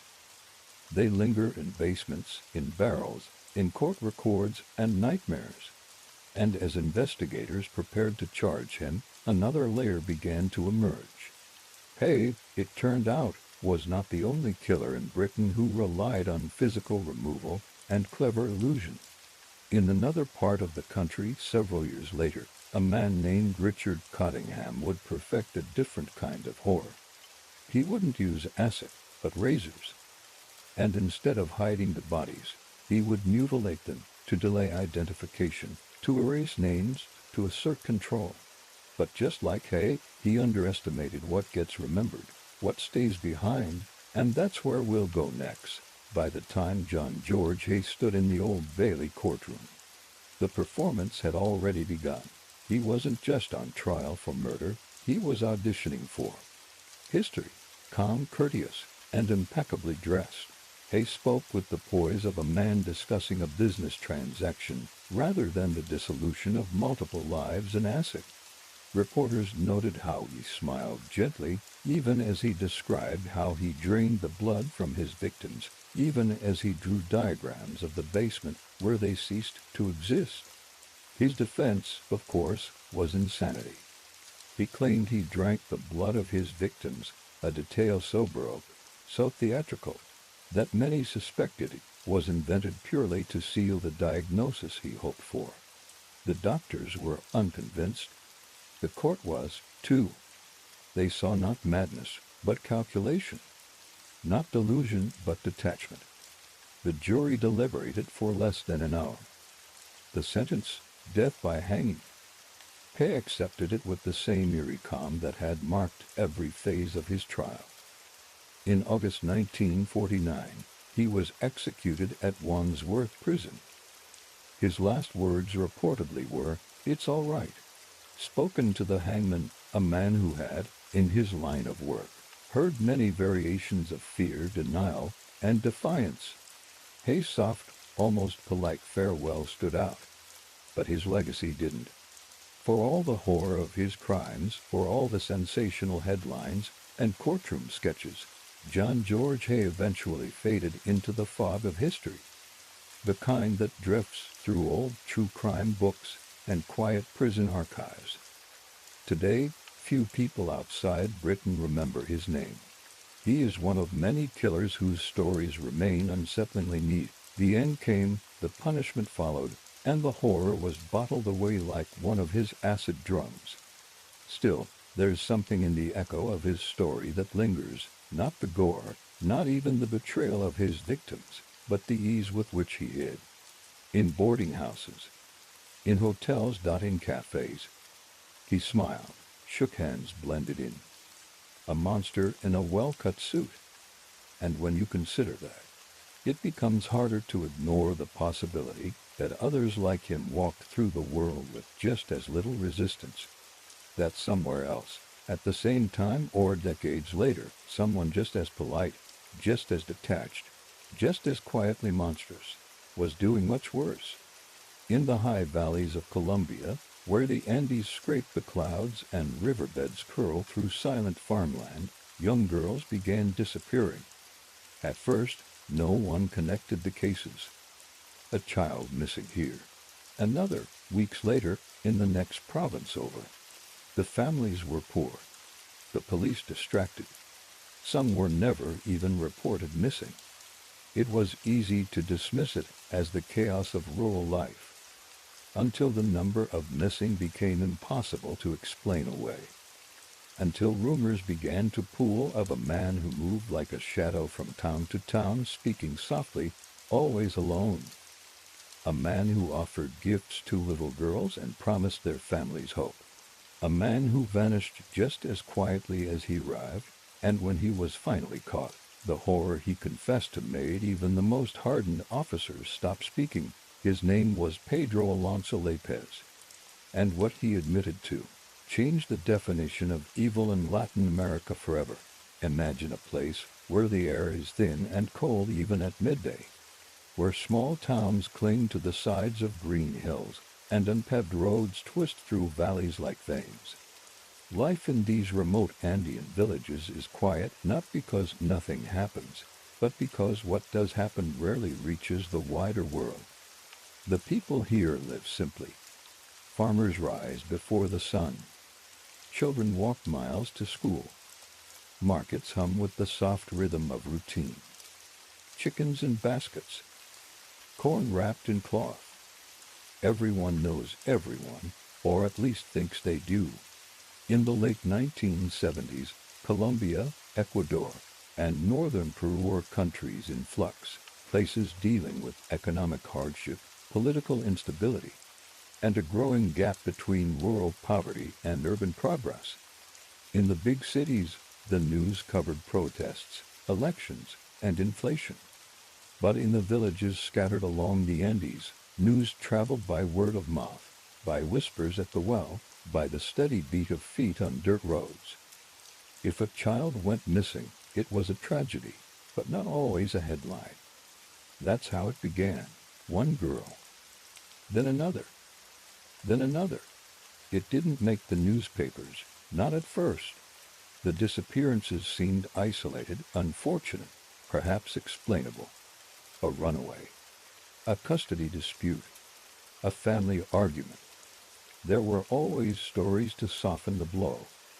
In some cases, the parents didn't go to the police, either because they didn't trust them or because the station was days away by foot. And even when they did, the response was often muted. There was no central registry, no alert system, no press coverage. Just a shrug of form and a cold return to daily life. But the pattern was there if you looked close enough. Always girls, always between the ages of 8 and 12, taken from markets, plazas, bus stops, places where people gathered but no one paid too much attention. Sometimes they vanished in broad daylight, sometimes at dusk. In the beginning, there were no witnesses, no connections between cases. Just families left in silence, their homes to quiet, their routines ruptured. Over time, though, a few common details began to emerge. In several cases, the girls had been approached by a man described as soft-spoken, polite, and oddly gentle. He offered small trinkets, candy, a new pair of shoes, promised to help their mothers find work, promised to take them to a better school. He didn't raise suspicion. He didn't seem dangerous. He seemed, if anything, forgettable. That forgettability was his disguise. It wasn't until 1980, after years of disappearances across the region, that police began to suspect something larger was at play. But suspicion alone wasn't enough. In rural areas, crimes often faded without resolution. Many of the girls were never officially reported. Some weren't even known to the state. Whole families vanished from memory, swallowed by geography, poverty, or bureaucracy. And the man, whoever he was, moved freely. The borders between Colombia, Ecuador, and Peru were porous. No one was tracking him. No one even knew he existed. Until, one day, they did. In Ambato, Ecuador, a heavy rain had turned a stretch of farmland into slick mud. A young girl screamed. A local woman nearby heard it. She followed the sound to a small ravine and found a man trying to lead the girl away. He was arrested, questioned, and held initially for attempted abduction. But as investigators began to dig, the man began to talk. What he said sounded impossible, unbelievable, almost absurd. His name was Pedro Alonso López. and according to him, he had taken and killed more than 300 girls. The numbers alone were staggering. The details, worse. But what was most disturbing wasn't just the scale of what he'd done, it was how easily he'd done it. How he'd moved through towns like a ghost. How polite he had been. How he had learned to say the right things, wear the right expressions, and disappear into the crowd. In the coming weeks, police would begin uncovering the full extent of his crimes. They would walk with him to riverbanks, gullies, and makeshift graves. They would hear the confessions that sent shivers even through seasoned officers. And they would begin to realize that this wasn't just a serial killer. It was something worse. Something that had flourished in silence. Hidden behind the mountains. Lost in the spaces where the world had stopped looking. Pedro Alonso López didn't look like a monster. Not in the way people imagined one. He was slight, quiet, with soft features, and an unassuming demeanor. In a crowded plaza, you wouldn't have noticed him. That was part of the horror, how easily he disappeared into the backdrop of life. In villages where everyone was poor, dusty, and quiet, he blended in completely.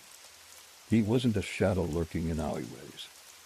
He was the man offering a smile, a kind word, a helping hand. After his arrest in Ambato, López began to talk. It wasn't a dramatic moment of confession, no spotlight, no cinematic breakdown. It was more like a slow unraveling.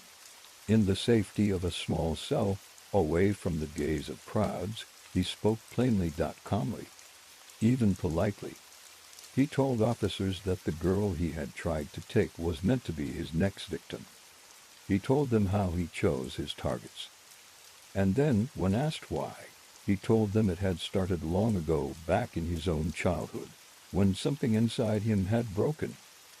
López was born in 1948 in Tolima, Colombia, the seventh of 13 children.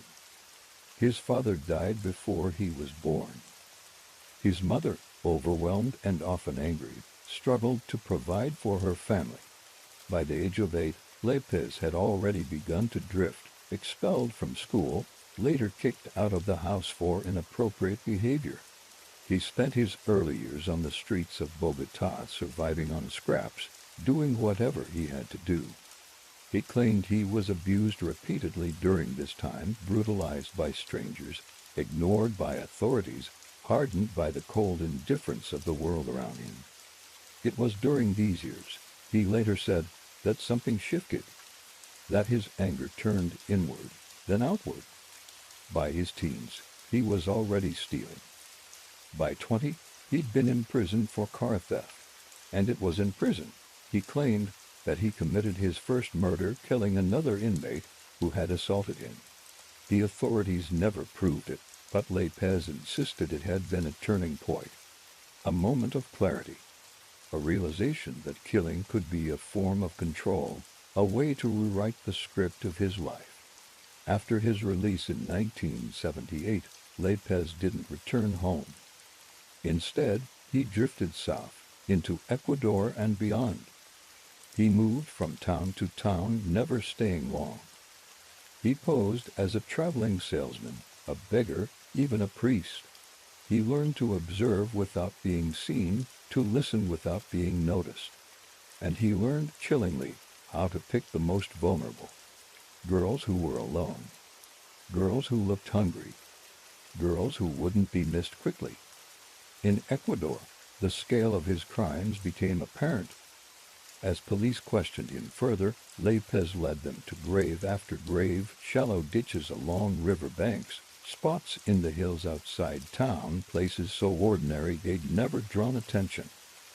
He remembered each one. He spoke without hesitation, not boastfully, just factually, like someone reading from a journal. He described the faces, the voices, the last things they said. Investigators were stunned.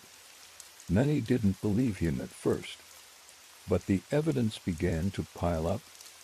Bones were found. Belongings were recovered. In one case, he correctly identified a girl's family from a photo taken years earlier. In another, he led police to a location where they uncovered multiple bodies, all matching the missing persons reports that had been quietly filed and quietly ignored. López claimed he had killed over 100 girls in Ecuador alone, another 100 in Colombia, dozens more in Peru. He said he had kept count, not in a notebook, but in his mind. Each one a number, a memory. Each one catalogued in the recesses of a mind both meticulous and deeply disturbed. Despite the mounting evidence, the full scope of López's crimes was difficult to pin down. Rural records were poor. Names were lost. Families had moved. Bodies had decayed or been scattered. In many cases, no one even knew a child had gone missing because no one had been looking. But López remembered them all, and as investigators realized the depth of his recollection, a new fear emerged that he had been telling the truth the entire time. The press, once skeptical, soon latched on. Headlines spoke of the monster of the Andes. The numbers were shocking. The faces of the lost, when they could be found, filled television screens and front pages. People were horrified, not just by what had happened, but by how long it had gone unnoticed. But López wasn't done speaking. He said he had a philosophy, that he believed he was doing good, that he was saving the girls from lives of hardship. It was nonsense, of course, the delusions of a man trying to justify the unjustifiable. But the way he said it so calmly, so confidently, made some officers uneasy. It wasn't rage. It wasn't madness in the traditional sense. It was something colder, something harder to grasp. A man who believed his own lies, who thought of himself not as a villain, but as a figure acting out a private mission, ordained only in his own mind. And yet, even after everything, justice would not come swiftly. Because in 1980s South America, justice, like truth, had a way of getting lost in the mountains. By the time Pedro López began cooperating with authorities, the damage had already stretched across years, countries, and families who no longer knew how to grieve. The confession should have shaken the continent. But in reality, it exposed something even more haunting than the killer himself, the profound institutional decay that allowed him to operate in plain sight. Governments weren't just unprepared for someone like López. In many cases, they were uninterested. As the numbers piled up, so did the contradictions. Ecuadorian police couldn't verify the full count of victims, not because they doubted him, but because they lacked the records. The missing girls López described often hadn't even been reported. Poor, indigenous, displaced, they were part of a population that had slipped through the cracks long before he ever approached them. The idea that dozens, maybe hundreds of children could vanish without formal recognition should have been unthinkable. But in the Andes, it was reality. Painful, familiar, and quietly accepted. When officials from Colombia, Ecuador, and Peru began coordinating, they realized there was no standardized database to share missing persons. No digital archives. No forensic connections across borders.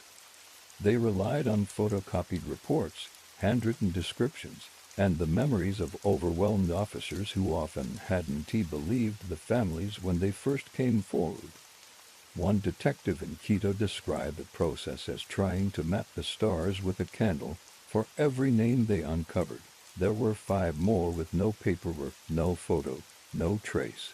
The press ran wild with numbers.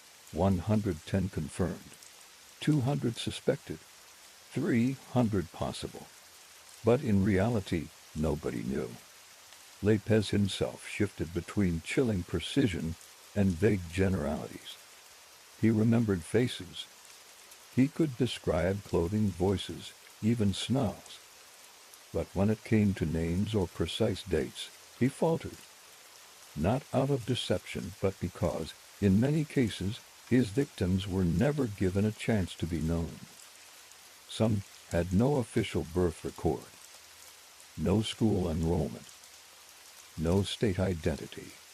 They were known only to the few who loved them, and then only to the man who took their lives.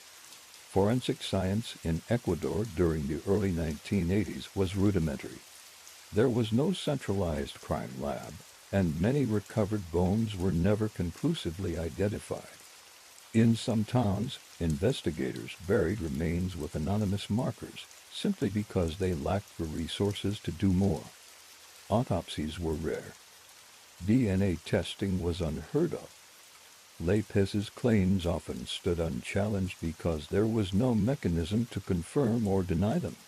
There were whispers, never confirmed, that some officials sought to downplay the case altogether, not because they doubted its validity, but because they feared the political and financial fallout.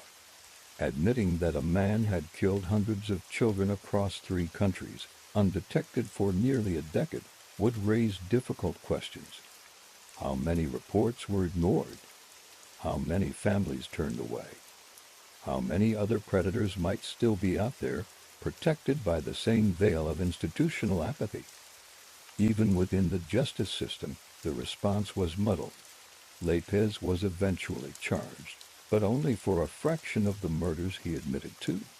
In Ecuador, he received a sentence of 16 years, the maximum allowed under the penal code at the time. It was a sentence that defied belief. The idea that a man who may have killed 300 children could serve less time than someone convicted of robbery in other countries sparked outrage. But legally, there was nothing more the courts could do. What followed was even more disturbing. López served just 14 years before being released for good behavior. The public reaction was swift and furious, but the system held. Ecuador had no legal mechanism to detain him longer. When Colombia requested extradition, he vanished for a time, reportedly held in a mental institution, then released again. There were rumors that he walked free, that he disappeared into rural Colombia under a different name. Some claimed he was murdered by vigilantes. Others believed he continued killing. To this day, his whereabouts remain unknown. And with that uncertainty comes the most unsettling truth of all, that the worst serial killer in modern history, a man who confessed to hundreds of murders, may have walked back into the world without a single pair of eyes watching him. No ankle monitor, no life sentence, no justice, just the sound of a prison gate closing behind him in the wrong direction. In the end, it wasn't just Pedro López who failed his victims. It was the system, the papers that were never filed, the calls that were never made, the institutions that collapsed not with a bang, but with a shrug. And somewhere in the mountains, the graves remain, and marked, and noticed, and unforgiven. When Pedro López vanished from custody, the world barely noticed. No headlines screamed. No border alerts were issued. There was no international manhunt. Just a soft bureaucratic silence, the kind that settles in after paperwork is filed, after cases are closed, after someone decides that doing more simply isn't possible. It was as though his crimes, staggering in scope, had reached a point where they could no longer be comprehended or pursued. In the towns where his victims had once lived, memories hung in the air like dust. Not fresh grief, but the dull ache of something unresolved.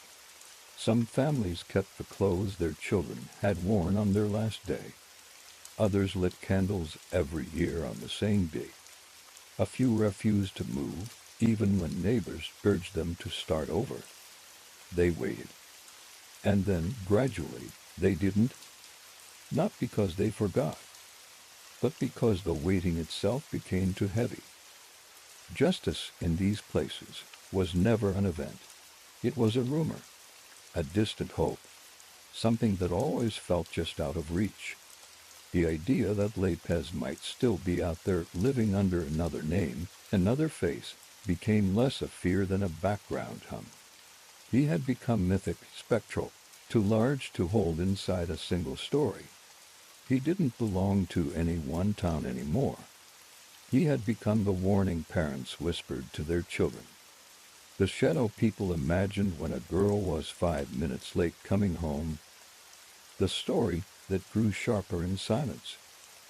Occasionally, investigators would revisit the case. An old detective would speak to a reporter. A missing persons list would be updated. A new name would appear, and someone would ask, could this one also have been his? But there were never answers. Only possibilities. Each one swallowed by time. Internationally, the case faded. True crime books mentioned him briefly. Documentaries brushed past his name, reluctant to dwell on the scale of his confessions. There was something too overwhelming about Pedro López. He didn't fit neatly into categories. He was neither the charming predator nor the cinematic monster. He was quiet, almost forgettable. A man whose smile didn't quite reach his eyes. A man who killed not for passion, ideology, or rage, but because, as he once said in an interview, someone had to clean the streets. It is perhaps the most haunting part of his story, not just what he did, but how calmly the world let him go. And now we return to the present, to a quieter place. The rain still taps gently on the windows. The room is still. The stories we be told tonight stretch across time and distance, from a boarding house with too many secrets, to a soft-spoken man who left notes for his landlord, to the clerk with a shoelace pattern, and finally to the Andes, where children vanished and the world looked away. Each story different, each unsettling in its own quiet way. But beneath them all a pattern, not just in the crimes, but in the silence that follows them. In every town we visited tonight, there was a moment, sometimes brief, sometimes endless, when someone looked around and realized something was missing. A daughter, a tenant, a stranger on a corner who never returned, and in that absence, life continued. Not as it was, but as it had to be.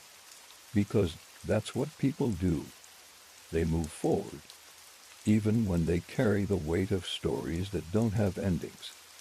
Maybe that's why we tell them, not just to remember what happened, but to acknowledge what never did.